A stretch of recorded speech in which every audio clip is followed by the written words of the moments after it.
In this video, I want to introduce you to Simpson's paradox, an important and all too frequent phenomenon that you should know about. Beyond awareness, you should start checking for this paradox on a regular basis. Simpson's paradox is the name for a potential statistical outcome in which a relationship observed in multiple groups appears to switch directions when the groups are combined. This apparent paradox can be resolved by identifying a lurking variable that is causing this phenomenon. I believe that the best way to understand Simpson's paradox is to introduce you to a couple of examples, so I'm going to do that now. The first example comes from the domain of kidney stone treatment. In 1986, researchers analyzed data from 700 patients who were treated for kidney stones. There were two possible treatments. Half of the patients were treated with one method, an open surgical procedure to remove the kidney stone. The other half of the patients in this study were treated with percutaneous nephrolithotomy.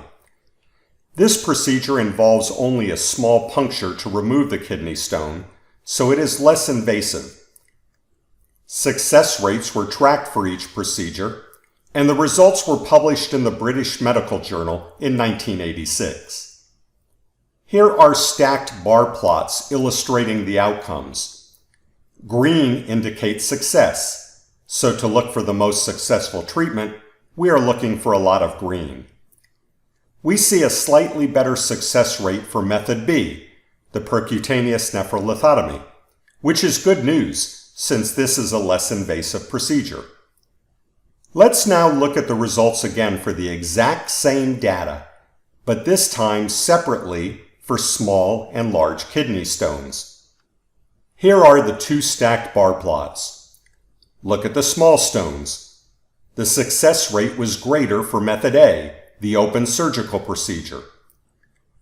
Look at the large stones. There was a slightly higher success rate for these cases for method A as well. Wait a second. We just saw that when looking at the combined data, that method B has the higher success rate. How can it be that when we look separately for small and large kidney stones, that method A has a higher success rate with each size of stone? This is Simpson's paradox. Let's see how this can happen. Here is a contingency table showing you the frequency of the procedures separately for small and large stones. Notice that there are many more cases that were assigned to method B for small stones than were assigned to method A. For large stones, the converse is true. Many more of these were assigned to open surgery. Not surprisingly, the success rate is higher for small stones. They do not present as big of a difficulty, no pun intended, so the removal is a success in 88% of the cases. With large stones, the overall success rate is 72%. The lurking variable that is responsible for Simpson's paradox in this situation is the physician's treatment recommendation based on stone size. Physicians were more likely to recommend a non-invasive procedure when the stone was small, and success rates are higher when the stone is small. Physicians are more likely to recommend open surgery when the stone is large, and the success rate for large stones is not as high as for small stones. The consequence of this is that when we combine all the data, there are more successes with method B than with method A. As we saw, however, method A is a more successful procedure with both small and large stones. The message here is that when we suspect that there may be a lurking variable at work, we should separate the data based on this lurking variable and rerun the analysis to ascertain whether Simpson's paradox has come into play. Let me demonstrate with these data how to conduct this analysis. I have the data loaded in a file called stone.rdata. When I load this file, it loads an object called stone data that contains the kidney stone data.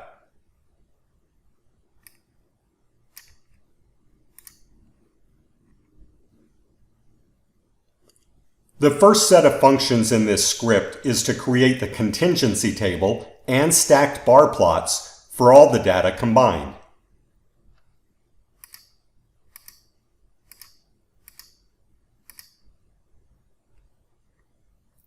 I want to focus on the next part of the script because this is where we pull out the small and large kidney stones, suspecting that they are related to a lurking variable, so that we can check for Simpson's paradox.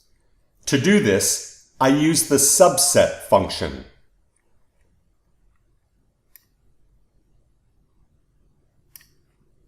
There are two parameters to this function.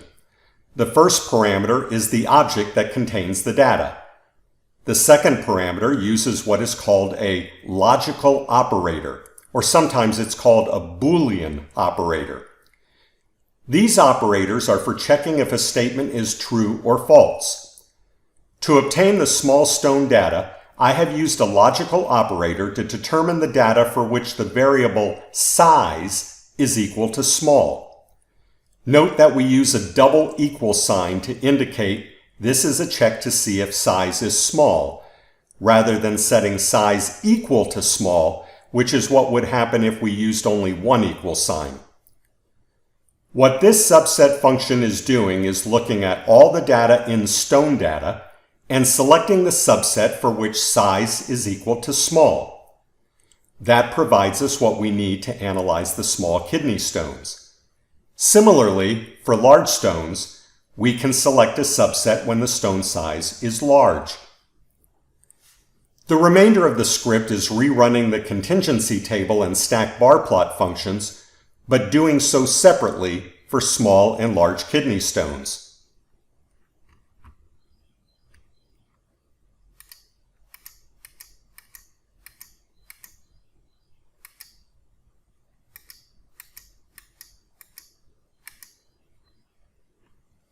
This analysis can be compared to the analysis of the combined data to check for Simpson's paradox. Here is one more example of Simpson's paradox, this time using a quantitative response variable.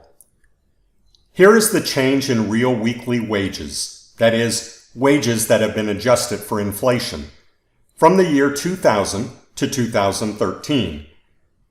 This chart makes it clear that wages have decreased for every education category. Yet here's the paradox. If we ignore education and analyze the data, it appears that real wages have increased. Someone who analyzes these data without taking education into account will report that real wages have increased across these years, but they have not. They have decreased. What is the lurking variable? There were many more college graduates in 2013 than in 2000, and college graduates get paid more. Thus, the overall amount paid into salaries increased, even though the real wages for each education category decreased. Simpson's paradox is no paradox at all. It can be explained with lurking variables. Our job is to be attentive to the possibility of a lurking variable and to analyze data for different levels of that variable if we believe that it could influence our results.